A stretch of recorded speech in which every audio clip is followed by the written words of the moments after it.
Hi friends, welcome back. Today we are making Megamare by Orto, Parisi. Really by Alessandro Galtieri, the perfumer, who founded the company Orto Parisi. Alessandro Galtieri also founded Nasamato and Maria Lux. So he's a busy guy. This formula was recently posted on Perfume Archaeology, a great Instagram account, and a consistent contributor to that account is this perfumer named Anas Sabrani. And he has contributed quite a few very good formulas to Perfume Archaeology, and we're going to highlight one of those today. This is an insanely simple formula. Looking at the structure of the formula, I'd say this is quite bold. I've never smelled this before. I'm very interested to smell what this is like, but this is almost entirely amber, musk, and Calone. There is a ridiculous amount of Calone in this formula. We're going to whip this up. We're going to start with our ambers. You know, there won't be much dipping today because there's just not much to put in here. There's not much to spread things out. In the bottle, I already have some dipropylene glycol and some Hercolyn D. I'm assuming that the Hercolyn D is being used as a solvent, not as a fragrance contributor. It's a very hard to smell ingredient.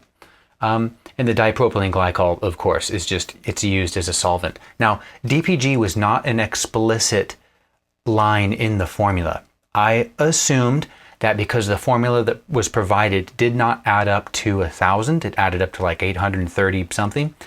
I assumed that the remaining amount moving to 1,000 is in some kind of solvent. Given that there's an overdose of Ambroxan, there's an overdose of Ambrocenide, you've got Veramoss in here as well, there has to be some kind of solvent. So we've got Hercolyn D and I've got some DPG already in here. The first thing that we're going to do in this very simple yet perhaps very bold formula is the Ambroxan and Ambrocenide. Those are the first two we're going to start with. I am going to measure them separately in this beaker here. Ooh, the Ambrocenide's already kicking my nose. And then we're going to pour them into, we'll probably add a little bit of alcohol just in case any crumbs are left in there. But we're going to measure these separately, add them to the bottle, and then go from there. All right, so we start with our Ambrocenide. The adventure begins. The batch that I'm making is about 8.5 grams. And it will be at a 20% concentrate.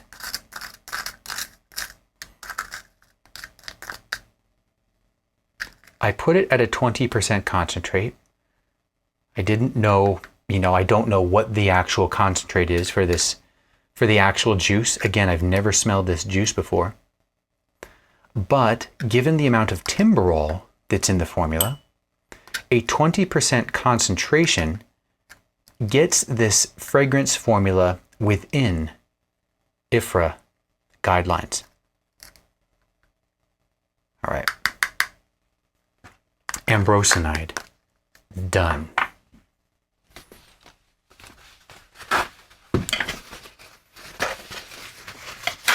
Next up, Ambroxan.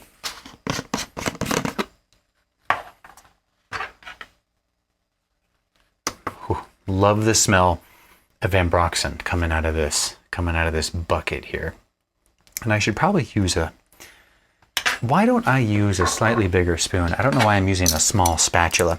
I got this magnetic, tablespoons, teaspoons, what do you call these? Measuring spoons.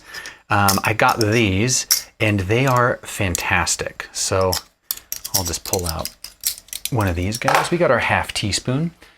I need to measure out just over 0.4 grams of Ambroxan.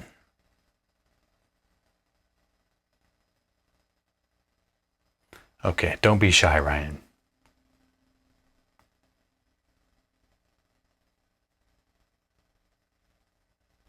Almost. Almost there. There we go. Perfect. Perfect. All right. Okay. I'll add this to my dirty dishes over here. Now, let's add this to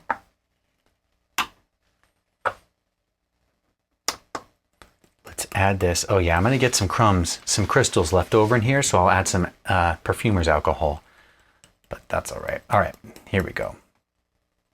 You know what? I need one of these. I need one of these. I should have just used that to begin with. I am so ridiculous sometimes. All right, let's get it in here. Go, baby, go. Here we go. That Ambrocenide wants to stick to that glass. And I don't really want to flick it. Boy, the things we learn when you do something for the first time. Maybe I should have just made this directly in the beaker. Don't worry about transferring it, you know. Okay. Let me scrape a little bit. Then we'll add some ethanol.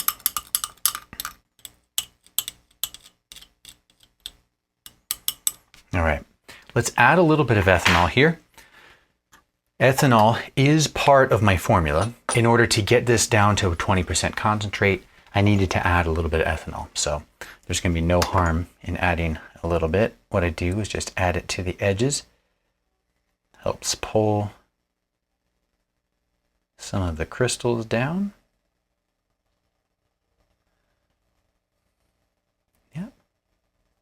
It's about all we get.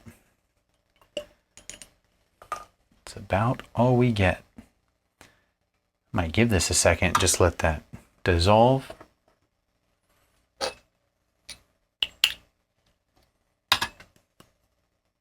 Perfect. Wonderful, wonderful, wonderful. We'll just pour that in.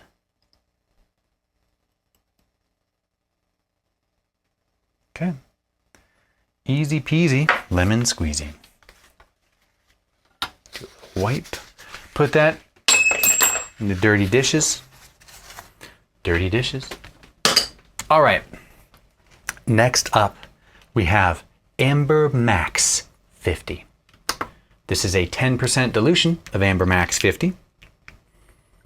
There is quite a bit of Ambermax 50. I don't use this. I don't use this very often. This is a Givaudan product. It's your standard, you know, woody amber. This was a captive molecule for a while, but thankfully, Givaudan gave it up to the public.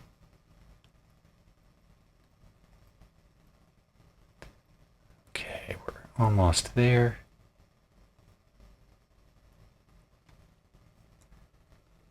Okay, wonderful.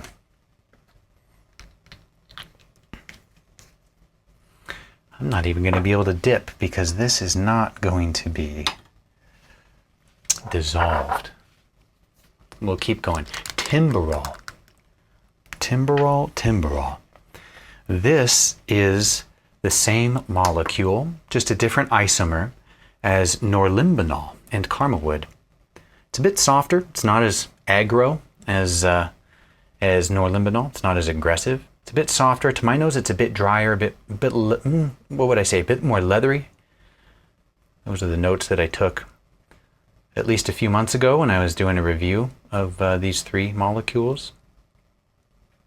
Caramel wood, norlimbinol, and timberol. And though it's the same molecule, they share the same CAS number.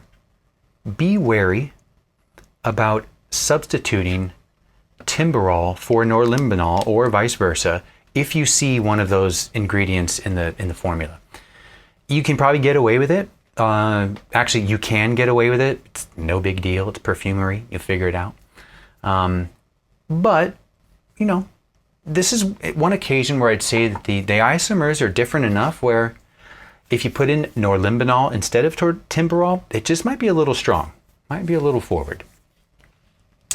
Let's shake. Let's see if we can get this to dissolve in any amount of reasonable time.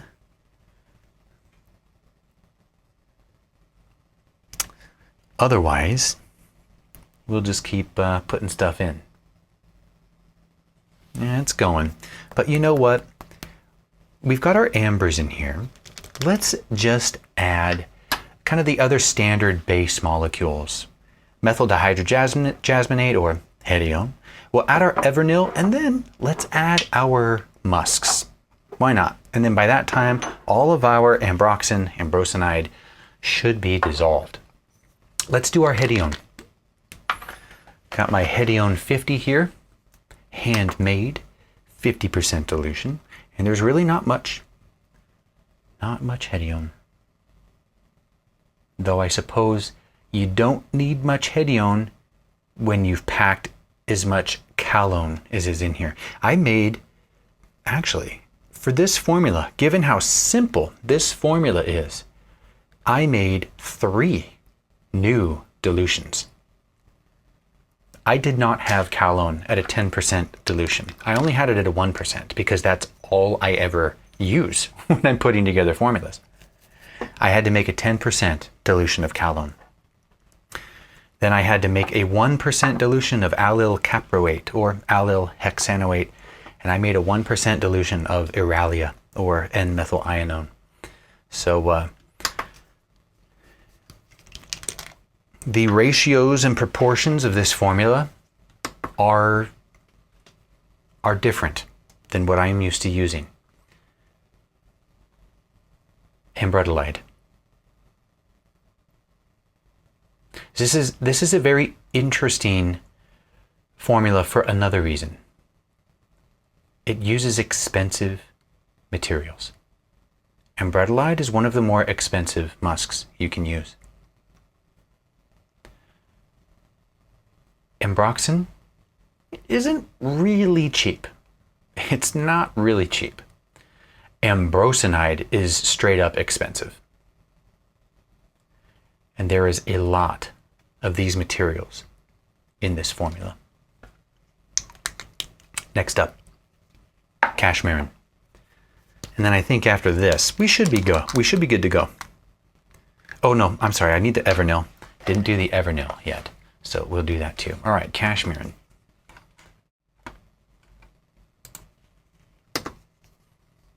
Okay. Cashmeran, almost 6% of the concentrate, just clean 1 gram.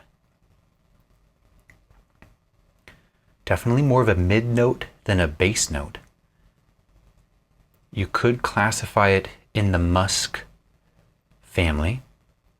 You could also classify it, as I believe IFF does. I think IFF throws this in the amber category, which is interesting. But if there was an edgy metallic category, I would put it in there. It is ambery and musky, but boy, there's an edge on it that really blends wonderfully, but it really helps push a fragrance forward. Last for this grouping, Evernil or Veramoss. I've actually never purchased Evernil. I think Evernil is Givaudan, I believe. Don't have that written down, so I'm just pulling that out of you know where. I have Veramoss, which is an IFF product.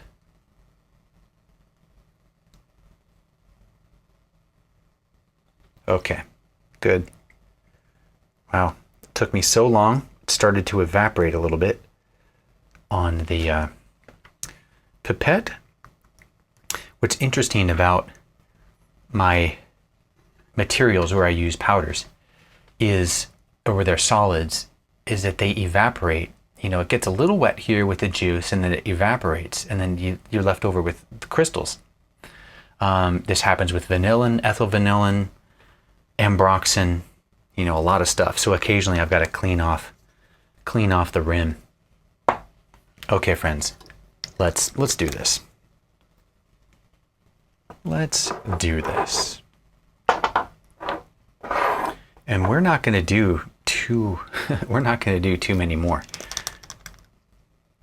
Okay. Let's dip this. Let's not forget to dip. Get so disappointed when I forget to dip.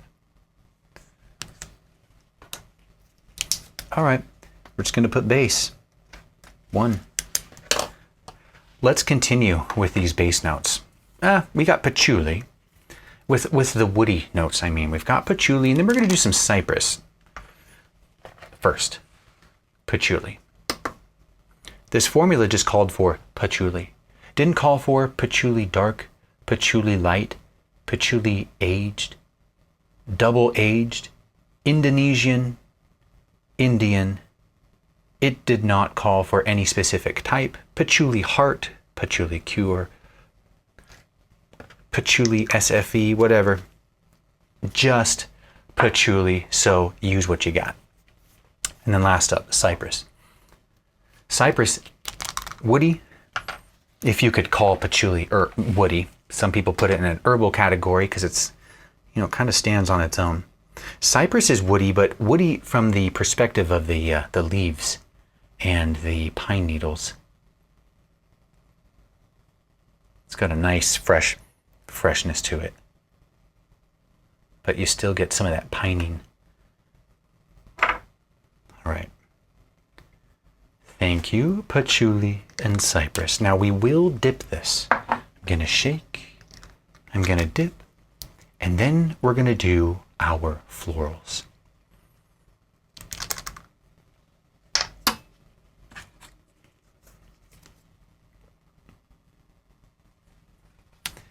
Okay, we'll do patchouli and cypress too. Wonderful.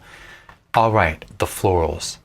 There are trace amounts of ionones, and in here I did have a replacement. I do not have Tetrahydro Ionone. So I'm going to use Iralia or N-methyl Ionone. I'm okay with this because there just isn't much. 2 drops, 0.01% of the concentrate. So I'm not going to sweat it. Thank you.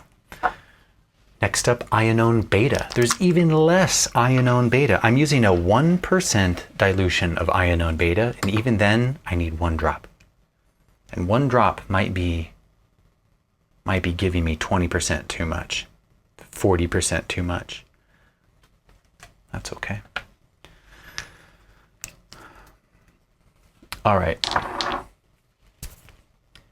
We've got our ionones. Next up, let's do our Allyl Hexanoate or Allyl Caproate. Now this is more of a fruity note. It's kind of like pineapple, a little like, pineapple, like apple cider and wine, kind of like that. This is, again, it's only a 1% dilution, and I've got 2 drops in here. So this is perhaps adding just a little fruit, a little sparkle, if you want to call it, to our floral note, or our floral accord. Next up, Damascone Delta. More of a fruity note than a floral note, I would say. But again, a 1% dilution. Now, in fairness, Damascone Delta as an ingredient on its own is a little strong. 1% Damascone Delta hits a little harder than 1% linalool, for example. We've got 2 more florals. If you want to call this one a floral, I like to. Heliotropin. It's powdery, it's floral, it's fruity, it's sweet, it's a little cherry, and there's a good amount of this in here. And this heliotropin, when I use it, it may or may not affect every single formula that I compound and blend. Or at least every formula that asks for heliotropin, I add Heliotropin, but this comes pre-diluted in benzyl benzoate. So every formula that I am working on, if it's got Heliotropin, well, then it's gonna have benzyl benzoate in it, unfortunately. All right, next up, I'm using Rose Essence from Firmenich. The formula calls for rose. I don't know what rose. Rose Absolute, Rose Auto, Rose de Mai, Rose Centifolia, is it Rose Damascene? Is it from Bulgaria? Is it from Turkey? Is it Rose Jivko? I don't know. But I've been evaluating roses recently, and I've really fallen in love with two of the two roses. One of them is Rose Essence. This is so freaking close to Bulgarian Rose Auto. It's ridiculous. From the start through the dry down, it's so close. It's, you know, it's stronger a day later. On a strip, it's definitely stronger than Bulgarian Rose Auto.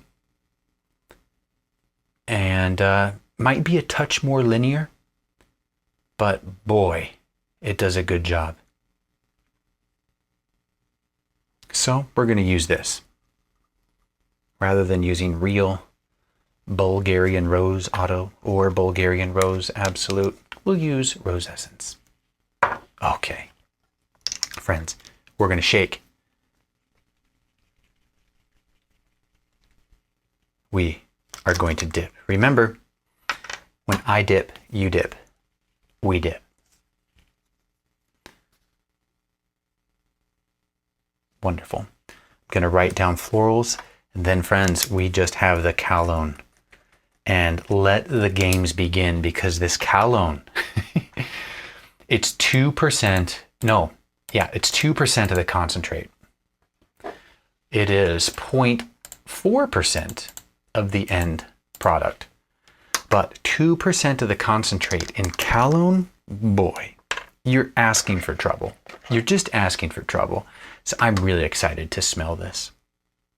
All right, here we go. Final pipette.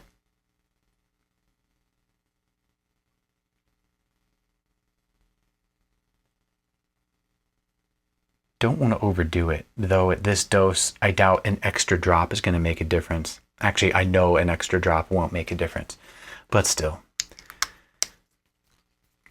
I am very excited to smell this. All right, shake, shake and bake. Yeah, plenty of bubbles in there to help mix. Probably doesn't oxidize it at all. Probably not at all. But let's dip. And then I'm going to put it on my skin because YOLO. And this is within IFRA guidelines, so it's probably completely safe. And let's smell it. Let's smell the base. This is all the ambers. We got Ambrocenide, Ambermax 50, Ambroxan, and Timberol. And then remember, it wasn't all diluted, so we added our Cashmeran, Ambrettolide, a little Hedione, and our Veramoss. And right off the bat, this is killer. And the Ambrocenide, oh my gosh. This is such a different smell than what I'm used to smelling when I start with the base. Oh. Okay. All the ambers are working wonderfully, but the Ambrocenide paired with the Veramoss and the Cashmeran is having a certain effect that I'm really enjoying.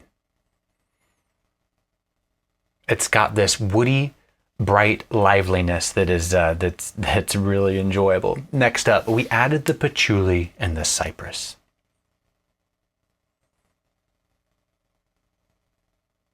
Wow, the Cypress adds a little more freshness, which is amazing.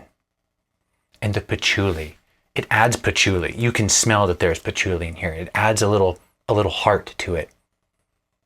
A little warm chocolate in the middle. And this is great. Absolutely great. Next up, we added our florals. A little bit of Ionones Then we had our rose essence. So, and then we had a good amount of rose essence. And that stuff's strong. So I would be expecting to smell rose in here. But we also had a little bit of fruity in our allyl caproate and some dense fruits in our Damascone Delta. Wow. The rose is beautifully paired with the base underneath. Beautifully paired. Oh my gosh. Yeah, and that Damascone Delta, I want to say it's perceivable. It's probably not. I'm probably just getting the rose, that floral mix, but this is something else. Okay, it's good right now. What happens when we add an overdose of Calone? Oh.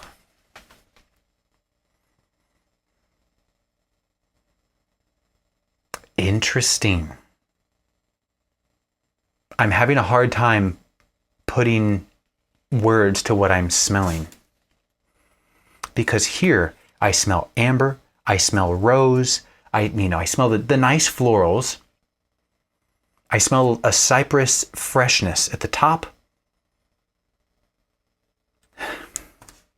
When we add the Calone, it's certainly adding that Calone clarity. What I envision is this tunnel of clarity that moves right in the middle of the fragrance, and then it opens up the fragrance so that it sits around that clarity, and you can kind of pick out, what's around the Calone. It just opens it up, adds a freshness. What I need to do is let this mature, because the first thing I thought about, if I'm being honest, is pickle juice. It's the first thing I thought about. The effect of that freshness in my nose with the Calone, with the florals, it reminded me of that vinegary acetic acid. But as I keep smelling it, my brain's shooing that away, and I'm getting a fresh ozonic Calone with a beautiful rose underneath. Man, this is such an easy formula if you have all the stuff. Oh, let's smell it on the skin. Let's smell it on the skin.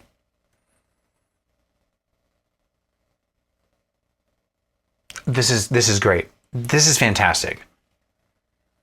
Absolutely fantastic. It feels fresh. It's not quite as clear and ozonic on my skin. Maybe that's my skin. My skin kind of pulls it down a little bit. But beautiful. Beautiful, simple, daring. With the overdoses here, daring. And Mr. Galtieri, kudos. Fan-frickin-tastic. Fantastic work. And to Mr.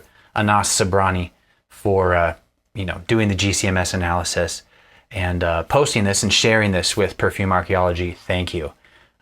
Friends, whip this up. It's killer. It's simple. It's super fun. And I'll see you next time.